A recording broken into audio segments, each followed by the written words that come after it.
Hello दोस्तों, this is Manish Saini and you are watching in academy. तो यहाँ पर हम बात करने वाले हैं 31 अगस्त 2022 की न्यूज़पेपर में जो जो खबरें यहाँ पर रही उनके बारे में डिस्कस करेंगे।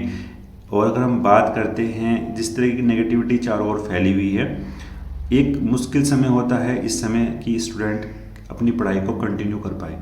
तो एग्ज़ाम तो अभी होने बाकी हैं और भी, तो आपको ये चाहिए कि आप अपनी स्टडी को कंटिन्यू करें इस नेगेटिव माहौल में भी। एक बड़ी ही मुश्किल समय है किसी भी अभ्यर्थी के लिए, जिस तरीके से लगातार गिरफ्तारियां हो रही हैं। और अगर हम बात करते हैं सीएम का आज का जो बयान था कि किसी भी भर्ती को निरस्त करने का फैसला यहाँ पर सरकार नहीं ले रहा है, तो ये भी एक अड़ियल रुख है, उसके बारे में बात करेंगे। और पीसीएस परीक्षा की कट ऑफ लिस्ट दोबारा जारी करने की बात की है यहाँ पर कोर्ट ने। तो कोर्ट का डिसीजन यहाँ पर क्या रहा और क्या क्या रुख अपना सकता है यहाँ पर सरकार महिला आरक्षण को लेकर, उन सभी के बारे में डिस्कस करेंगे। अगर आप चैनल पर नए हैं तो प्लीज़ सब्सक्राइब करें, अपने दोस्तों के साथ शेयर करें। आप शेयर करते हैं, सब्सक्राइब करते हैं तो हम भी यहाँ पर मोटिवेट होते हैं जानकारी आप तक पहुँचाने के लिए। तो चलते हैं अपनी खबरों की तरफ। पहली जो हमारे पास यहाँ पर खबर है कि पीसीएस परीक्षा की कट ऑफ लिस्ट दोबारा जारी करने की बात की है यहाँ पर कोर्ट ने। आयोग का निर्णय यहाँ पर कहा है कि वो दोबारा लिस्ट जारी करे। महिला आरक्षण को अगर हम बात करते हैं, पिछले दिनों उत्तराखंड हाई कोर्ट ने महिला के आरक्षण पर रोक लगाई थी और दूसरी कट ऑफ से दूसरे राज्यों की महिलाओं को यहाँ पर राहत मिलने वाली है।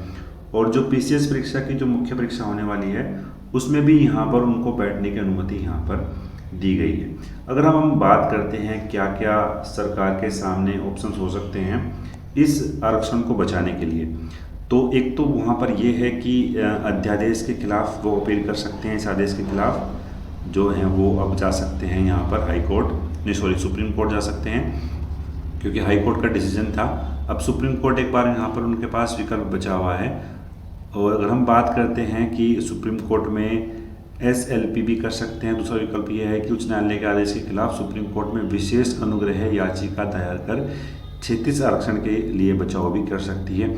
तीसरा जो हमारे पास बचता है वो बचता है यहाँ पर अध्यादेश के लिए। अध्यादेश भी यहाँ पर ला सकती है जो गवर्नमेंट है, और राज्यपाल के माध्यम से वो अध्यादेश यहाँ पर जारी किया जा सकता है। और जो महिलाओं के लिए जो आरक्षण है उत्तराखंड की महिलाओं के लिए, उसको यहाँ पर हम कंटिन्यू भी कर सकते हैं। फिर जो चौथा विकल्प बचता है कि सभी महिलाओं को यहाँ पर आरक्षण दिया जाए, कि जितनी भी महिलाएं हैं पूरे भारत की उनको यहाँ पर आरक्षण दिया जाए। ये एक 4 विकल्प हैं हमारी गवर्नमेंट के पास। इन 4 विकल्पों में से देखते हैं गवर्नमेंट यहाँ पर क्या जारी कर सकती है। अब हम नेक्स्ट बात करते हैं, हमारे सीएम साहब का बयान आया है कि किसी भी भर्ती को निरस्त करने का फैसला यहाँ पर नहीं है। तो सीएम साहब ने ये कहा है कि किसी भी भर्ती को अब निरस्त करने वाले नहीं हैं। जो ईमानदार से भर्ती हुए हैं उनको उनके साथ हैं, उनके साथ इंसाफ होगा। और भर्ती निरस्त होने के डर से अभ्यर्थियों के एक प्रतिनिधि मंडल ने यहाँ पर मुख्यमंत्री जी से मुलाकात की और उन्होंने कहा कि हम ईमानदारी से यहाँ पर भर्ती हुए हैं। तो अगर हम मानते हैं कि सभी जो व्यक्ति हैं वो ईमानदारी से भर्ती यहाँ पर हुए हैं, तो अगर एक भी व्यक्ति यहाँ पर बचता है गिरफ्तारी से, जो अभ्यर्थी था वो सिलेक्ट हो चुका है लेकिन वो किसी न किसी पैसे देकर या भ्रष्टाचार के तौर पर यहाँ पर गिरफ्तार हुआ है, तो एक बड़ी ही विडंबना होगी कि वो यहाँ पर कंटिन्यू अपनी नौकरियों करेगा। तो यही चाहिए कि सीएम साहब को इस पूरी भर्ती परीक्षा को यहाँ पर निरस्त करें। तो अगर हम मानते हैं कि कुछ विजिलेंस को यहाँ पर नियुक्त किया गया है, उन्होंने भर्ती घोटाले में किसी भी दोषी को नहीं बख्शा जाएगा, ये तो इन्होंने बयान दिया है। लेकिन इस तरह के बयान से यहाँ पर जो छात्र हैं वो संतुष्ट होने वाले नहीं हैं। इसके खिलाफ जो आंदोलन है उसको भी यहाँ पर खड़ा करने की बात की जा रही है अभ्यर्थियों के द्वारा। और ये बिल्कुल सही भी है, क्योंकि किसी भी एक भी व्यक्ति यदि बचता है तो ये एक असमानता के खिलाफ यहाँ पर होगा। पिछले दिनों अगर हम बात करते हैं, सुप्रीम कोर्ट ने इस पर भी एक डिसीजन यहाँ पर दिया था। यहाँ पर ये सुप्रीम कोर्ट का डिसीजन है, इसको पढ़ते हैं कि अनियमितताओं के चलते परीक्षा रद्द करने पर नहीं उठ सकते सवाल। सुप्रीम कोर्ट ने ये कहा है यदि किसी परीक्षा में अनियमितता हो रही है और उसको लेकर अभ्यर्थी जाते हैं कोर्ट में, जो सिलेक्ट हुए अभ्यर्थी हैं कि हमारे साथ असमानताओं के अधिकारों का उल्लंघन हुआ है, तो सुप्रीम कोर्ट ने साफ साफ कहा है कि यह असमानता के अधिकारों का उल्लंघन यहाँ पर नहीं है। ये जो परीक्षा अथॉरिटी है, अगर वो परीक्षा को निरस्त करने का निर्णय लेती है तो उस परीक्षा में शामिल होने वाले अभ्यर्थी समानता के मूल अधिकार के उल्लंघन का दावा नहीं कर सकते। तो मेन पर्पज यहाँ पर यही है कि जो परीक्षा की जो अकाउंटेबिलिटी है, उसकी जो पारदर्शिता है, जो उसकी पवित्रता है, उसको बनाए रखने के लिए राज्य की कोई भी अथॉरिटी यह निर्णय ले सकती है और उस पर ये सवाल नहीं उठाया जा सकता कि इस जो भर्ती परीक्षा को निरस्त किया जा रहा है उसको ना किया जाए।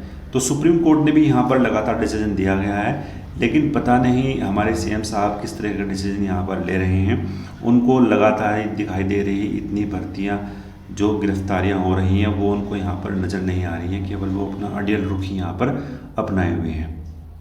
यहाँ पर एक और गिरफ्तारी आज की गई है। 40 युवाओं को पेपर बेचने वाला शिक्षक यहाँ पर गिरफ्तार किया गया है। तो अब देख सकते हैं कितनी गिरफ्तारी यहाँ पर लगातार हो रही हैं। लगातार ही 40 युवाओं को पेपर यहाँ पर दिया गया और 60 से ज़्यादा युवाओं को पेपर सोल्व भी कराया गया। तो इतनी बड़ी गिरफ्तारी लगातार हो चल रही है और एसटीएफ ने एक अच्छा काम किया है कि जितनी भी भर्ती गिरफ्तारियों को यहाँ पर वो गिरफ्तार कर रहे हैं।